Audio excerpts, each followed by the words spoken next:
Hi friends, आज हम देखते हैं कहाँ और कहाँ इन दो शब्दों में क्या अंतर है।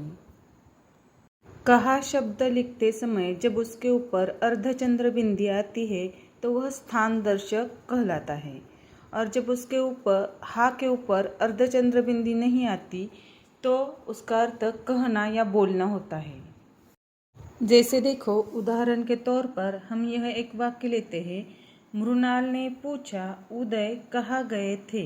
उदय ने कहा, मैं भोपाल गया था। इस वाक्य में देखो, पहले आया हुआ जो कहाँ है उसके ऊपर अर्धचंद्र बिंदी है, वह स्थान दर्शाता है।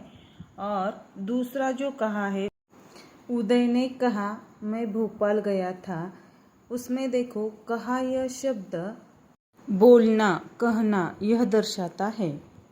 इसी प्रकार देखो, किसने किससे कहा के सवाल जब हमें आते हैं तो उस वक्त हमें कहा, कहना यानी कि अर्धचंद्र बिंदी जिसके ऊपर नहीं है वो वाला कहा लिखना पड़ता है, ना कि अर्धचंद्र बिंदी वाला कहा।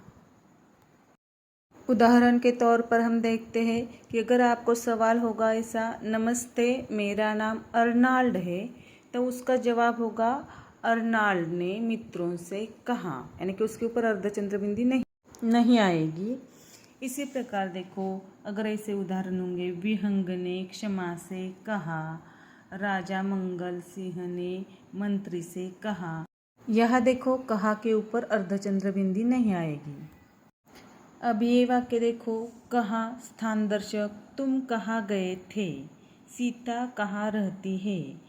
इन वाक्यों में देखो अर्धचंद्र बिंदी आएगी क्योंकि ये स्थान दर्शक है।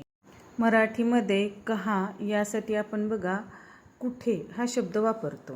तो फ्रेंड्स, आपकी समझ में आया होगा कहाँ अर्धचंद्र बिंदी वाला जो है उसका अर्थ क्या होता है, और कहाँ अर्धचंद्र बिंदी जिसके ऊपर नहीं है उसका अर्थ क्या होता है। अगर वीडियो अच्छा लगा हो तो ज़रूर लाइक कर देना, और ऐसे ही नए नए वीडियो देखने के लिए चैनल को सब्सक्राइब करना। धन्यवाद।